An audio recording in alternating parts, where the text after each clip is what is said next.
Pastor ஏசன்னா அவங்க ஊழியம் செய்த நாட்களிலே పాస్టర్ యేసన్న గారు సేవ చేస్తున్న ఆ రోజుల్లో ஒரு மைதானத்தில் கூட்டம் நடந்தது. ఒక మైదానంలో సభ జరుగుతా ఉంది. హోసన్నా ஊழியத்தில் இருக்கவங்க మేడైల పాటలు நடத்தி கொண்டிருக்காరు. హోసన్నా మినిస్ట్రీ సభల్లో ఎక్కువగా స్తుతి ఆరాధన కీర్తనలు పాడుతూ ఉంటారు. పాస్టర్ ఏసన్నా మేడకి పక్కத்துல కీழ చైర్ல ఉకాందరున్నారు. యేసన్న గారు ఈ వేదికకి ఆ ప్రక్కన కూర్చొని ఉన్నాడు.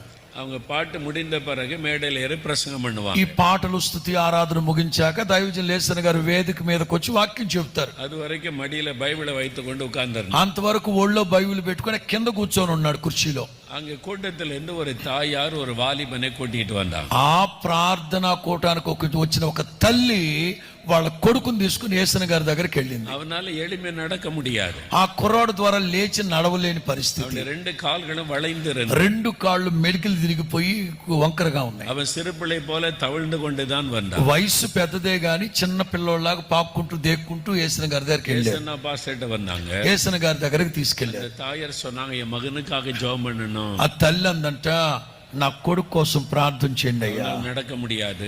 నడవలేకపోతున్నాడయ్యా. యేసన్న పడి பார்த்தாங்க. యేసన్న గారు ఆ కుర్రాన్ని చూశాడంట. முதல்ல கூட்டத்தில் உட்கார்ந்து வசனத்தை கேட்கணும். ఇక అమ్మా మొదట మీరు ఇల్లు కూర్చొని ప్రార్థనలో కూర్చొని వాక్యం వినండి.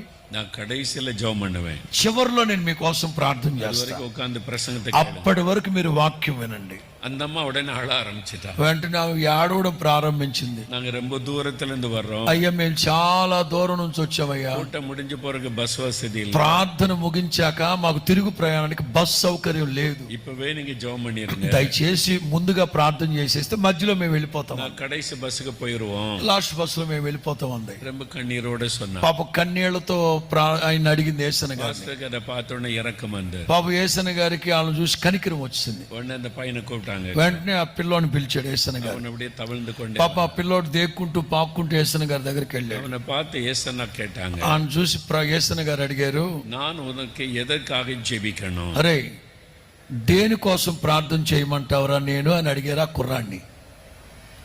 ஏன் ஜெபிக்கணும்னு கேக்குறாங்க. ఏమని ప్రార్థన చేయమంటావురా నీకు? அவன் நடக்க முடியாம வந்திருக்கிறான். ఆ రెండు కాళ్ళు కుంటోడు మెలికలు తిరిగిపోయినాయి. దేక్కుంటూ పాక్కుంటూ వచ్చినప్పుడు చూశాడు ఆయన. தாய் కన్నీరోడ కేக்குறாங்க. పాప వాళ్ళ అమ్మగారి కన్నీళ్లతో ఆయన అడిగింది ప్రార్థన చేయమని. சுகத்துக்கு ஜெபிக்கணும். స్వస్థత కోసం ప్రార్థన చేయాలని తెలుసు ఆయనకి. అన్న పాస్టర్ కేக்குறான் உனக்கு எது? అయినా యేసన్న గారు కావాలని అడిగారాని దేనికోసం ప్రార్థన చేయమంటావు? அவன் சொன்னான், ఆ అబ్బాయి అన్నాడు, நான் பரிசுத்தாவில நிரப்பப்படுறதுக்கு ஜெபம் నేను పరిశుద్ధాత్మ నింపుదల కలిగేటట్లుగా ప్రార్థన చేయమన్నాడు. హల్లెలూయా. హల్లెలూయా.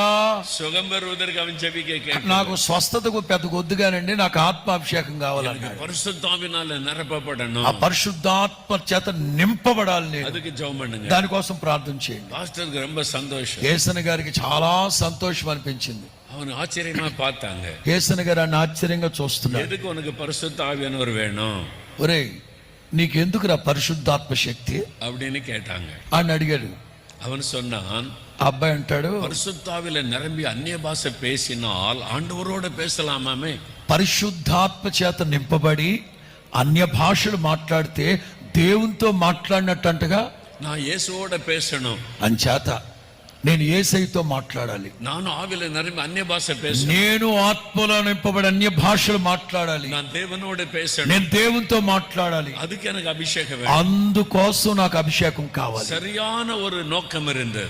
ఆ యవనస్తుడికి ఒక మంచి దర్శనం ఉంది. தேவனோடு பேசணும். దేవునితో మాట్లాడాలి. அதுக்கு இந்த அபிஷேகம் எனக்கு வேணும். అందుకోసమే నాకు ఈ అభిషేకం కావాలి. நான் ஆவில நிரம்பி அந்நிய பாஷையில பேசணும். నేను ఆత్మలో నింపబడే అన్య భాషలు మాట్లాడాలి. பாஸ்டர் ஏசன்னாకు ரொம்ப సంతోషం. యేసన్న గారికి చాలా సంతోషం అనిపించింది. சரி நான் உனக்கு ஜெபம் பண்றேன். ఓకే నీ కోసం ప్రార్థన நீ చేస్తా. கண்ணை மூடி இயேசுகிட்ட கேளு. నువ్వు కళ్ళు మూసుకుని యేసయ్యని అడగరా. நான் உனக்கு ஜெபிக்கிறேன். నేను కూడా నీ కోసం ప్రార్థన చేస్తా நீ கையை உயர்த்தி ஜெபிக்கார అని యేసన్న గారు ఆ కుర్రాడి మీద చేయబెట్టి ప్రార్థన చేస్తున్నాడు. ஆவில நிரம்பி அந்நிய பாஷையில ఆత్మలో నింపబడి అన్య భాషలతో ప్రార్థన చేస్తున్నాడు. ஒரு 10 నిమిషం ஜெபம் பண்ணாங்க. ఓ 10 నిమిషాలు ప్రార్థన చేశారు యేసన్న గారు. ஜெபம் பண்ணிட்டு பார்த்தா அவனை காணோம். ప్రార్థన చేసి కళ్ళు తెరిచి చూస్తే లేడు అక్కడ.